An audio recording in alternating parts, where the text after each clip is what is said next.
لے لیا، 20 لاکھ کا بیل لے لیا. یہ صرف فخر ہے، ریا ہے اور بناوٹ ہے، دکھاوا ہے. آپ 20 لاکھ کے بکرے خریدیں تاکہ غریبوں کو گوشت پہنچے. 20 لاکھ کا ایک بیل لے کے آپ نے کون سا سمجھداری کا، عقل مندی کا کام کیا. وہ کراچی مجھے لے گئے منڈی میں، تو 5 لاکھ کے بکرے کھڑے ہوئے. تو میں تو حیران پریشان ہو گیا، بکرے کی قیمت 5 لاکھ.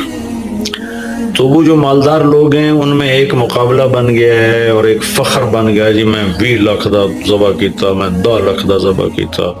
ہم نے تو بھائی 50 لاکھ کا ذبح کر دیا. میں آپ سب بھائیوں کی منت کرتا ہوں، اللہ نے آپ کو رزق دیا ہے تو آپ بیوقوف نہ بنیں، آپ اس کو صحیح خرچ کریں. آپ 20 لاکھ کے جانور خریدیں، 20 لاکھ کے آپ بکرے لے لیں، 20 لاکھ کے آپ عام درجے کی گائے لے لیں، آپ بھیڑے لے لیں، آپ اونٹ لے لیں، بیل لے لیں، 20 لاکھ کے بیل لے لیں. تو کتنی بڑی قربانی ہوگی اور کتنے غریبوں تک وہ کھانا جائے گا. 20 لاکھ کا ایک بیل لے کر آپ نے کیا کمایا، کون سی نیکی کمائی آپ. تو اس قربانی کو شوق سے بھی کریں.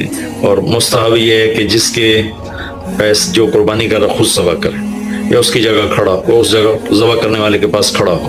قربانی کے گوشت میں سے قربانی کی قیمت نہ دی جائے، قربانی کی اجرت نہ دی جائے، اجرت اس کے علاوہ دی جائے اور اس کی کھال کا صدقہ کر دیا جائے. جہاں آپ مناسب سمجھیں وہ آپ اس کا صدقہ کر دیں تاکہ وہ بھی اللہ کے راستے میں خرچ ہو جائے، استعمال ہو جائے.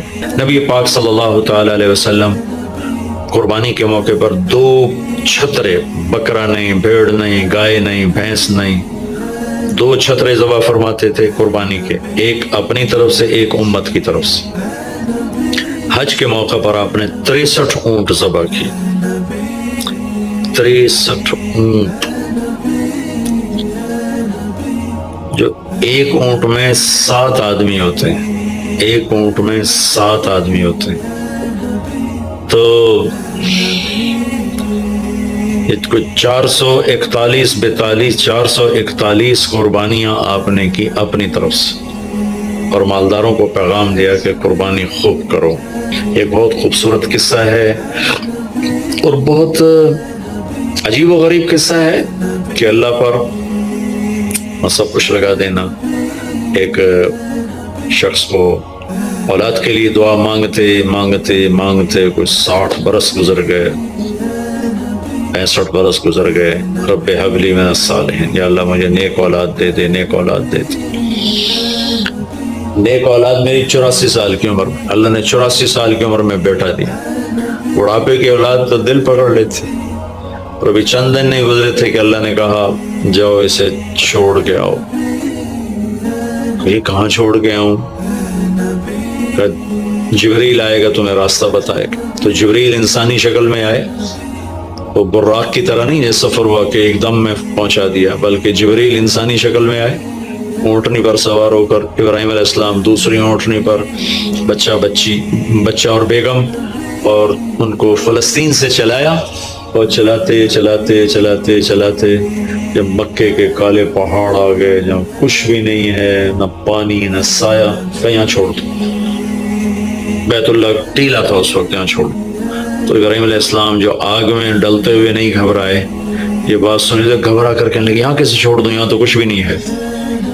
تو جبریل نے کہا جی آپ کے اللہ کی منشا ہے کہ اس بچے کو یہیں چھوڑ دیا جائے. تو نے وہیں چھوڑا اور واپس چل دیا. اور حضرت ہاجرہ حیران پریشان ہو گئی کہ کہاں چھوڑ کے جا رہے ہو، کیوں چھوڑ کے جا رہے ہو؟ جواب نہیں دے رہے. 3 میل ان کے ساتھ چلتے نہیں، وہ جواب ہی نہیں دے رہے. 3 میل کے بعد ان کو یاد آئی تو اللہ کے نبی ہیں.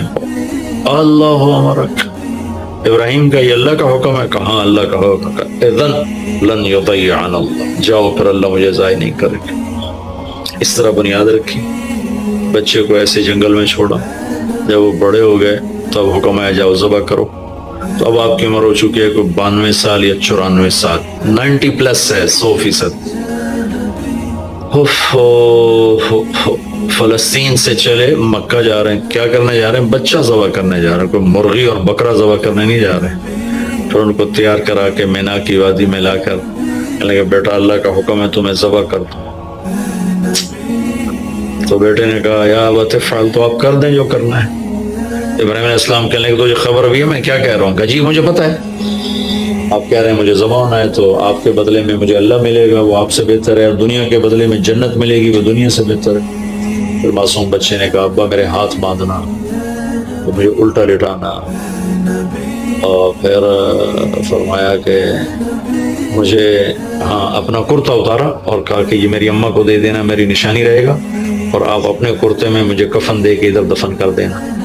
تو ان کے ہاتھ باندھے، پاؤں باندھے، الٹا لٹایا، اپنا گھٹنا رکھا ان کی کمر پر، ان کے سر کے بال اٹھایا تھوڑا سا اوپر کر کے نیچے چھری چلانے کے لیے، ایک ہاتھ میں بال تھے ایک ہاتھ میں چھری تھی، اور یوں آسمان کو دیکھا کہ اللہ تو مجھ سے ناراض ہو گیا ہے کہ اسماعیل کی محبت نے میرے دل میں جگہ پکڑ لی ہے۔ نہیں میرے مالک، میرے دل میں تیرے سوا کچھ نہیں ہے، اگر میرا کوئی امتحان ہے تو پاس کر دے، میرے دل میں تیرے سوا کچھ نہیں ہے، اور اگر تو مجھ سے ناراض ہے تو اپنی ناراضگی دور کر دو، چھری چلا دو۔ تو میرے مالک نے اسماعیل کو نکال کر چھترے کو ڈال دیا، چھترا، اور آنکھ کھلی تو آنکھوں پر پٹی تھی، کھولی تو آگے چھترا ذبح تھا۔ حج ان 10 دنوں کی سب سے بڑی عبادت ہے۔ عرفات کی ایک دن کی حاضری وہ 10 لاکھ دن کی حاضری ہے، 1 لاکھ دن کی عبادت کے برابر ہوتی ہے۔ اور عرفات کے دن کی حاضری میں اللہ تعالیٰ کا ارشاد ہوتا ہے میرے بندو آج اتنے گناہ لے کر آؤ، جتنے بارش کے قطرے، جتنے درختوں کے پتے، جتنے ریت کے ذرے، جتنے گردش ایام میں جب سے ٹائم شروع ہوا ہے اس میں بننے والے دن اور رات، اور یہاں کے توبہ کرو میں سب معاف کروں گا۔ اور عرفات کے دن جتنا شیطان ذلیل ہوتا ہے اتنا کسی دن بھی ذلیل نہیں ہوتا۔ اور میرے محبوب صلی اللہ علیہ وسلم نے یہ دن حج کا، عرفہ کا، زور اثر کٹھی پڑھ کے پھر سارا دن شام تک کوئی 5-6 گھنٹے مسلسل دعا مانگی، اور آپ نے فرمایا کہ اس وقت میرا اللہ میرے صحابہ پہ فخر فرما رہا ہے، اور قربان جاؤں خطاب کے بیٹے پر، فرمایا اور عمر بن خطاب پہ اس وقت میرا اللہ خاص طور پہ خوش ہو رہا ہے، اور خاص طور پہ عمر بن خطاب پہ اللہ تعالیٰ فخر فرما رہا ہے۔ تو ان 10 دنوں میں جسے اللہ حج میسر فرما دے تو اس سے بڑی عبادت کوئی نہیں۔ حج میسر نہیں ہے تو پھر ان 10 دنوں میں نومی کا روزہ رکھنا، ان 10 دنوں میں روزے رکھنا، اس میں نوافل کی کثرت، صدقے کی کثرت، پھر قربانی، یہ سارے اعمال ان 10 دنوں میں انتہائی محبوب ہیں۔ جنہیں اللہ سعادت دے دے حج کی، بار بار جائیں، تابع بین الحج والعمرہ، حج عمرہ آگے پیچھے کرو، آگے پیچھے کرو۔ ایک بہت بڑا طبقہ ہے جو یہ کہتا ہے کہ ایک دفعہ فرض ہے اس کے بعد کوئی ضروری نہیں۔ میں کب کہتا ہوں کہ ضروری ہے؟ ضروری نہیں ہے، لیکن ضروری کا مطلب فرض نہیں ہے، لیکن اللہ اس کے رسول کو پسند ہے کہ اس کے گھر بار بار آیا جائے، بار بار حاضری دی جائے۔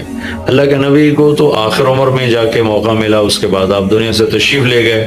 اگر آپ اس کے بعد زندہ رہتے تو یقیناً آپ ضرور حج کرتے، چونکہ آپ نے جتنے سال مکہ میں گزارے آپ نے ہر سال حج کی، نبوت کے اعلان سے پہلے بھی اور نبوت کے اعلان کے بعد بھی آپ نے مسلسل حج کی، اور 4 عمرے آپ نے فرمائے زندگی میں، 4 عمر، ایک عمرہ مدینہ سے خاص طور پر تشریف لائے جس کو ہم صلح حدیبیہ کہتے ہیں، وہ ہو نہیں سکا، لیکن آپ نے وہیں عمرے کا کام پورا کیا، سر مڑائے، احرام کھولے، پھر اگلے سال آپ اس کی قضاء کے لیے تشریف لائے، پھر ایک عمرہ آپ نے فتح مکہ کے بعد جعرانہ سے احرام باندھ کے تشریف لائے اور عمرہ کیا، اور ایک عمرہ آپ نے اپنے حج کے ساتھ کیا۔ صدیقی دور میں پہلا سال جنگوں میں گزر گیا، دوسرے سال صدیق اکبر اپنے پورے ساتھیوں کے ساتھ حج کے تشریف لائے۔ فاروقی دور میں عمر بن خطاب رضی اللہ تعالیٰ 10 سال حکومت کی، 10 سال حج کیا، ہر سال حج پہ تشریف لائے۔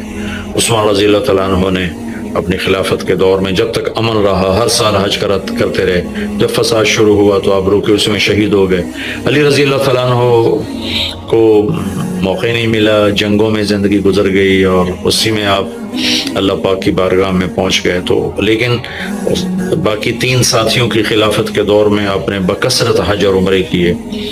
تو دین کے کسی عمل کو یوں کہہ کر ہلکا نہیں بنانا چاہیے کہ اس کی کیا ضرورت ہے، اتنا پیسہ خرچ کرتے ہیں، اس کی کیا ضرورت ہے، کسی غریب کو دے دیا جائے۔ یہ اس طرح تخول نہیں کرنا چاہیے کہ اللہ کے گھر کی حاضری کو اتنا ہلکا نہیں سمجھنا چاہیے۔ میرا اللہ بلائے تو بار بار جانا چاہیے، اور جس کو اللہ توفیق دے عمرے پہ جائے، حج پہ جائے. ہاں غریبوں پر بھی خرچ کرے، اپنے رشتہ داروں پر خرچ کرے، ضرورت مندوں پر خرچ کرے، لیکن اللہ کے فضل سے امید ہے جو اس طرح اللہ کے گھر جانے پر خرچ کرتے ہیں تو اپنے اللہ کے